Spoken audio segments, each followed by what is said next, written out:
ওসমান হাদি তুমি মরনি, শহীদ হয়েছ তুমি এটাই জানি।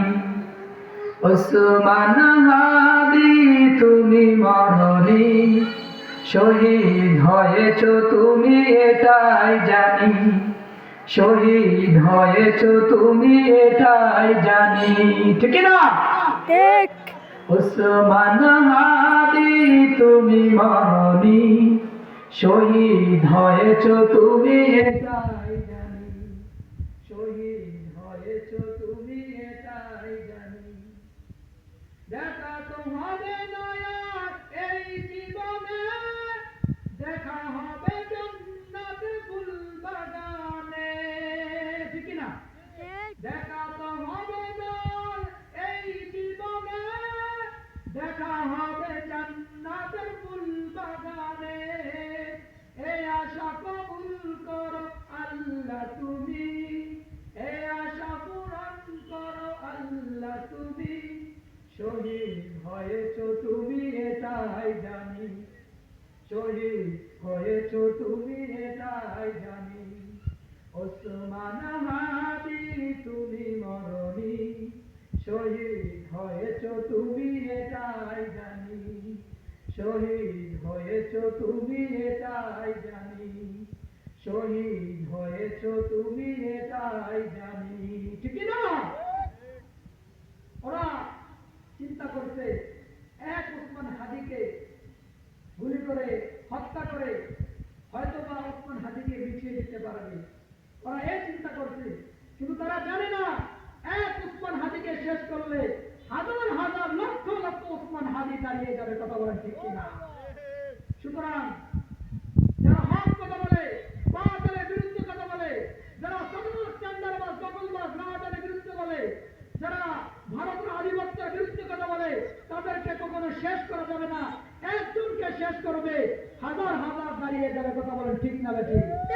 আল্লাহ তাআলা বলেছেন কি, ইউরিদুনা লিইউতিউ নূরাল্লাহি বিআফওয়াহিহিম ওয়াল্লাহু মুতিম্মু নূরিহি ওয়ালাউ কারিহাল কাফিরুন।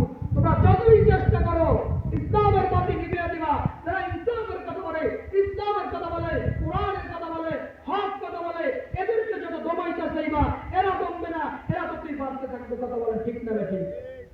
সুতরাং যারা এই আশা করেন যে যারা ইনকিলাব করে, যে হক কথা বলে, তাদেরকে হামলা মামলা নিপীড়নের মাধ্যমে, তাদেরকে ভয়ভীতি হুমকি ধমকির মাধ্যমে তাদেরকে দমিয়ে দেওয়া যাবে, যারা এই আশা লালন করেন তারা হুকার স্বর্গে বাস করার। কথা বলেন ঠিক না বেঠিক?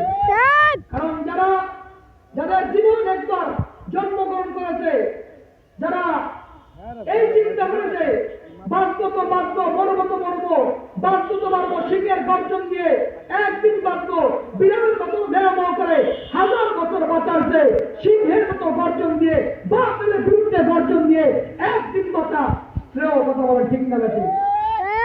সুতরাং বিড়ালের মতো মেরামহ করে সবার সাথে মিলেমিশে একাকার হয়ে আলু তরকারির মতো হয়ে বাঁচাচ্ছে, সবার সামনে হক কথা বলে সিংহের মতো গর্জন দিয়ে একদিন বাঁচার সর্বশ্রেষ্ঠ। কথা বলেন ঠিক না বেঠিক?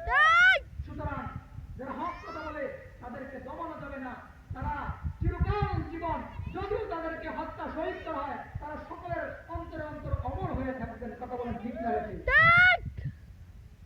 এমন জীবন করিয়া গঠন মরিয়া কাঁদিবে তুমি, এমন জীবন করিয়া গঠন মরিয়া হাসিবে তুমি, কাঁদিবে ভুবন। যেদিন তুমি এসেছিলে ভাবে, কেঁদেছিলে তুমি, হেসেছিলে সবে, এমন জীবন করিয়া গঠন মরিয়া হাসিবে তুমি, কাঁদিবে ভুবন। এমন জীবন করিয়া না গঠন মরিয়া কাঁদিবে তুমি, হাসিবে ভুবন। সুতরাং এমন কাজ করে যাইতে হবে, এমন ইনসাফ প্রতিষ্ঠা করতে হবে, এমন হক কথা বলতে হবে, সবার মনে যখন জায়গা করে নিবেন আপনি মরণ অমর হয়ে সকল অন্তর থাকবেন। কথা বলেন ঠিক না বেঠিক? সুতরাং যারা হক কথা বলে, যারা ন্যায়ের পক্ষে থাকে, যারা ইসলাম কোরআন মসজিদ মাদ্রাসার পক্ষে থাকে, তারা কখনো মরে না, তারা মরো, তারা অমর হয়ে থাকে। কথা বলে ঠিক না বেশি? সুতরাং সবসময় হকের পক্ষে থাকবো, কোরআনের পক্ষে থাকবো, মসজিদ মাদ্রাসা ওয়াজ মাহফিলের পক্ষে থাকবো, যেখানে আলেম ওলামা থাকবে তাদের পক্ষে থাকবো, যেখানে ওলামা কিরাম দাড়িওয়ালা টুপিওয়ালা জুব্বাওয়ালা, যেই দলের ভিতরে দাড়িওয়ালা টুপিওয়ালা জুব্বাওয়ালা হুজুর থাকবে, ওই দলের সাথে, ব্যক্তির সাথে, ওই হুজুরদের সাথে থাকবো। তাহলে আমি জীবনটা আমার চাঙ্গা হয়ে যাবে। আর যদি এর ব্যতিক্রম যদি আমরা অন্যটা চিন্তা করি, তাহলে দুনিয়া অপদস্থ হতে হবে, আখিরাত লাঞ্ছিত বঞ্চিত অপমানিত হতে হবে। কথা বলে ঠিক না বেশি? আল্লাহ তাআলা আমাদের সকলকে হকের পক্ষে থেকে হকের আওয়াজ বলিষ্ঠ কণ্ঠস্বরে বলার তৌফিক দান করে সকলে বলি আমিন। কিছুক্ষণের পরে এখনই আমাদের আসর আজান হবে। আসর আজানের পরে এই 4:15 আমাদের মাহফিলের প্যান্ডেলে আসরের জামাত অনুষ্ঠিত হবে। আমরা সকলে ইনশাআল্লাহ উপস্থিত থাকবো, ইনশাআল্লাহ সকলে জামাতে অংশগ্রহণ করবো। আসসালামু আলাইকুম ওয়া রাহমাতুল্লাহি ওয়া বারাকাতুহু।